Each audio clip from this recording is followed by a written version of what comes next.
నువ్వన్నట్టు ఖతారు నిజానికి అమెరికాకి సన్నిహితంగా ఉంది. 3 నెలలకు ముందు ట్రంప్ కూడా వెళ్ళాడు. ట్రంప్‌కి ఒక బ్రహ్మాండమైన ఎయిర్‌క్రాఫ్ట్‌ని కూడా ఖతారు ప్రెజెంట్ చేసింది. అట్లాగే ఇరాన్‌కి, అమెరికాకి మధ్య చర్చలకు కూడా ఖతార్ వేదికగా ఉండింది.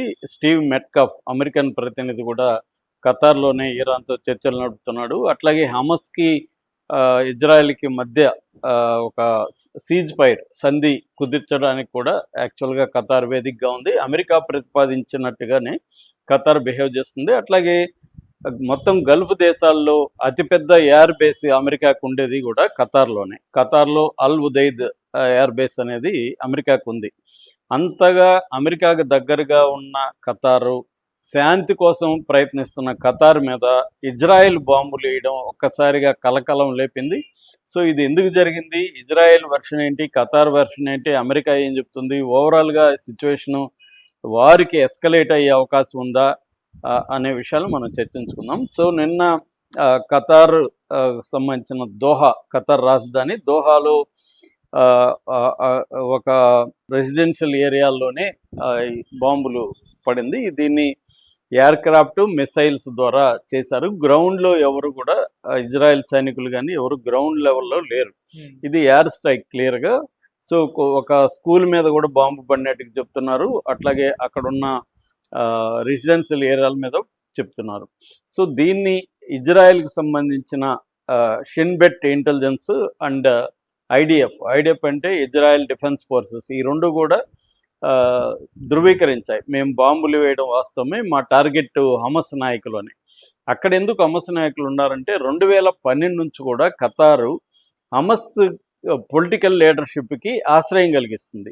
దీనికి ఇజ్రాయెల్ అంగీకరించింది, అమెరికా కూడా అంగీకరించింది. ఎందుకంటే వాళ్ళు ఖతార్ బేస్ చేసుకొని హమాస్ వాళ్ళు తమ కార్యకలాపాలు, పొలిటికల్ కార్యకలాపాలు చేస్తున్నారు. ఇప్పుడు ఖతార్ నాయకులు హమస్ నాయకులు ఖతార్లో చర్చల కోసం ఒక బ్యాచ్ వచ్చింది. ఈ చర్చలు దేనికంటే అమెరికా ట్రంప్ సీజ్ ఫైర్ అంటే గాజాకి ఇజ్రాయెల్కి మధ్య వారు కంటిన్యూ మధ్య అని చెప్పలేము. గాజా మీద ఇజ్రాయెల్ దాడులు కంటిన్యూ అవుతూనే ఉన్నాయి.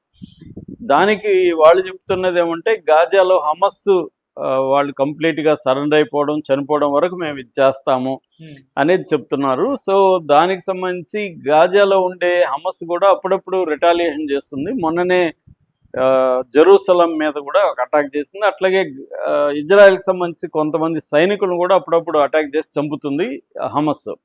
సో ఇప్పుడు అమెరికా ప్రతిపాదించిన కాల్పుల విరమణ కోసం ఒక బృందము ఖతార్లో చర్చల్లోకి వచ్చింది. సో ఈ చర్చలు జరుగుతున్నప్పుడే ఈ బాంబ్ అటాక్ జరిగింది. ఈ బాంబ్ అటాక్ ప్రధాన ఉద్దేశం ఖతార్లో ఉండే హమస్ నాయకుల్ని చంపడం.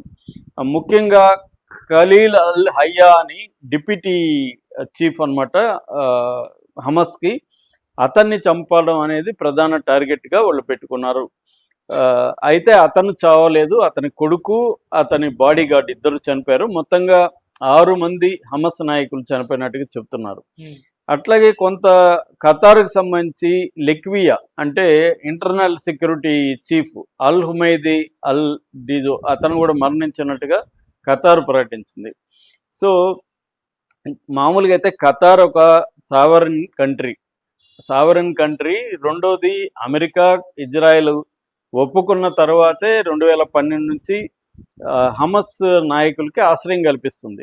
అలాంటప్పుడు ఖతార్ కనీసం వార్నింగ్ ఇవ్వాలి, ఇట్లా వాళ్ళని మీ దేశంలో ఉంచుకోవడం మాకు ఇష్టం లేదని చెప్పాలి, వాళ్ళకి టైం ఇవ్వాలి.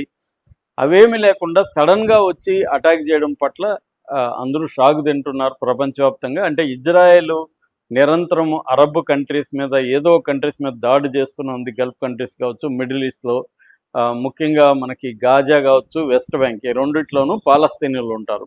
అది ఎప్పటి నుంచో జరుగుతుంది. వెస్ట్ బ్యాంక్ ఆల్రెడీ ఇజ్రాయెల్ కంట్రోల్లోనే ఉంది, అయినా కూడా అక్కడ దాడులు చేసి చంపుతుంది. ఇంకా గాజాలో చెప్పాలన్నమాట. గాజాలో ఏం జరిగిందని చివరిలో చెప్తాను.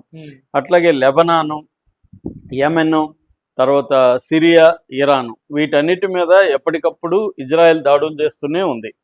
సో ఇప్పుడు ఖతార్ మీద ఫస్ట్ టైం ఖతార్ మీద దాడి చేయడం. ఖతార్ అనేది పీస్ లవింగ్ కంట్రీ.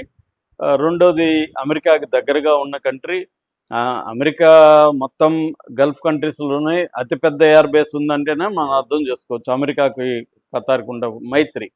సో, ఇది ఇప్పుడు అమెరికాకి తెలియకుండా ఇజ్రాయెల్ చేయలేదు. ఎక్కడ దాడి చేసినా అమెరికాకు ముందే ఇన్ఫర్మేషన్ వెళ్ళిపోతుంది. ఇది కూడా వెళ్ళిపోయింది ముందే. కానీ అమెరికా హెచ్చరించిందని కూడా చెప్తుంది. అమెరికాకు సంబంధించిన white house press secretary Karoline లెవిట్ ఏం చెప్పిందంటే మీడియాతో, మాకు ముందుగానే న్యూస్ అయితే అందింది. మేము ఖతార్‌ని హెచ్చరించాము. మా ప్రతినిధి స్టీవ్ మెట్‌కాఫ్ ఆయనే ఖతార్‌తో ఎక్కువ చర్చల్లో ఉంటాడు.